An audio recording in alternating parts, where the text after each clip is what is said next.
Good morning, my anxious friends. It is me, Anxious Bob, and today we're going to talk about something that could effectively be the end of your panic and anxiety attacks. This is a tool that I learned years ago that absolutely changed my life. And it's something that for some of you guys it's going to work right away. But for others, it's going to take time. It took me a little bit of time to really believe in it, to really try it. It seemed like such a simple concept that it couldn't be this powerful, but I promise you it is. And when you work through it, you will see that each time you do it, you get better and better and better at it, and it becomes more effective at stopping your anxiety in its tracks and stopping your panic attacks. So I'm dressed up a little bit today, fixing to go give a presentation, and that's what made me think about this. I started to get some anxious thoughts coming into my mind. Some of it's healthy anxiety, excited about giving this presentation, but a lot of it was unhealthy anxiety that I had to get rid of. Being an anxious person, those thoughts attack me all the time, and they attack you as well. The answer is, what do you do with those thoughts? So we're going to focus on the destructive thinking, the what if thinking, the constant thinking circle of thoughts that goes over and over and over in an anxious person's mind. Now, how many of you ever feel like you can't shut your brain off, right? If you're watching this video, most likely you've been there and you live it every single day. That's a horrible feeling. I hate it. You know, that's the thing that keeps you up at night. It's the thing that throws you into panic attacks. It's the thing that makes you not be very effective throughout the day because you get so caught up in your own thoughts and you just can't turn the noise off in your brain. It is so cluttered with bullshit thoughts running all over the place that you really just can't focus and live a very productive life. How many of you get bombarded with super scary thoughts? Things that aren't real at all, but at the time they feel real, they seem real. Things like you're going to die, you're going to have a heart attack, you're going to pass out, your blood sugar's low, you're going to hyperventilate, people are judging you, people are watching you, you're going to kill yourself, you're going to kill someone else, you're going to do something that's totally unlike you, and you know it, but for some reason that thought that comes into your head seems so freaking real, right? We all do it. So let's talk about how to stop it. Let's talk about the power that you can have when you start realizing these thoughts and you handle these thoughts appropriately. You see, I used to get these thoughts, and I still do. I still get these thoughts, I just handle them differently. But when I used to get these thoughts, it would go something like this. Here was a big one for me. So I would get brain fog, and brain fog was really scary to me. For those of you that have suffered with brain fog, you know it's a really bad feeling. You can't focus, you can't concentrate on things. Everything just looks different to you. And it's a really scary, scary, scary place to be. Well, that's just a symptom of anxiety.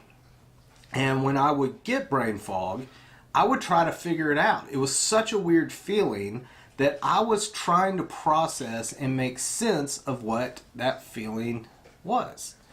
And all these thoughts would come into my head, and they would build and they build and they build. And some of them were, I've got to be, my blood sugar has to be low. I'm feeling kind of faint, I'm clammy, I need to get something to eat. Look at me, I don't need anything to eat, right? I'm a pretty big dude. But I would feel like that, and I feel like I'd have to get something to eat. So I would carry fruit around with me, a banana or an orange or maybe some candy or something. And when I'd start to feel like that, I would start eating some of that to just try to get my blood sugar back up. The problem with that is every time you do that, you give that thought power. You validate it, right? You're validating that thought. It's a bullshit thought. At no time was my blood sugar low, okay?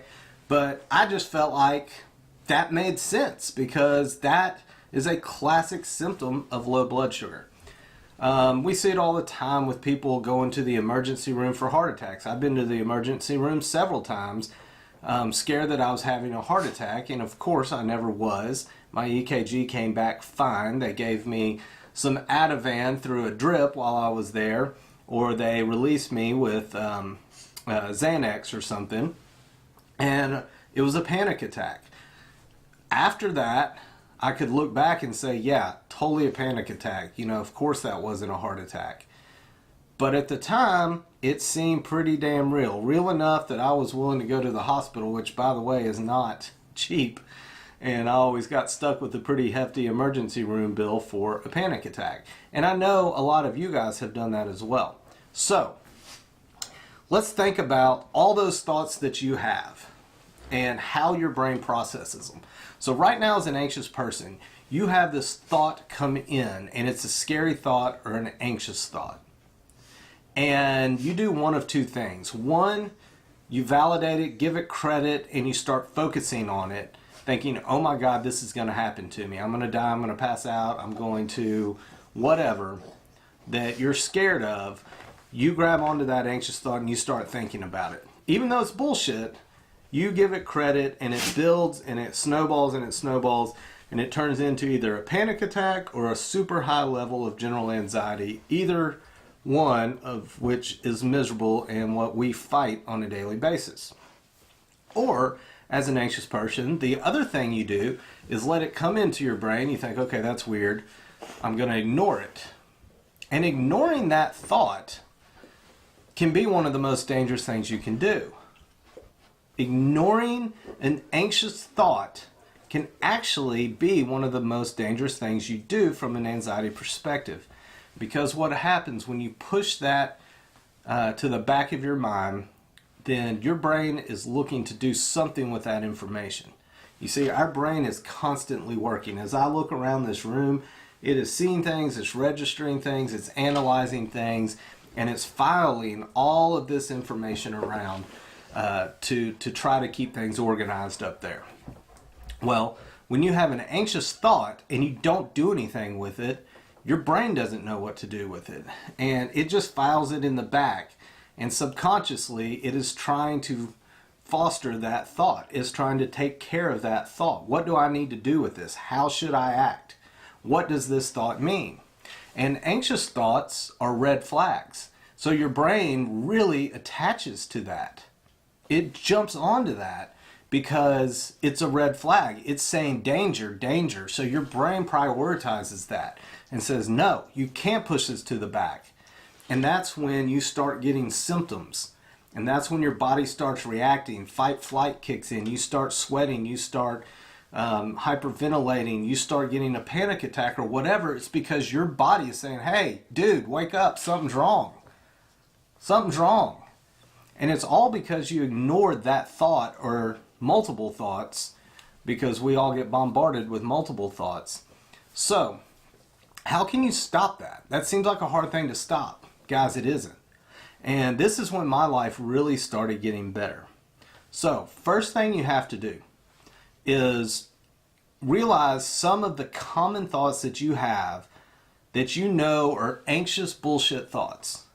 You know you're not going to have a heart attack. You know you're not hypoglycemic. You know you're not going to pass out. You know you're not going to, whatever, have colon cancer or whatever your concerns are. You know when you're not in a panic attack, at least, you know that those are not true thoughts. So you have to learn to recognize those. And as soon as they come in, you have to jump on it. You have to attack that thought, and you have to label it. And you have to say, bullshit, anxious thought. And you have to grab onto it and you have to file it away as just anxiety. And that's it. So, easier said than done. But the key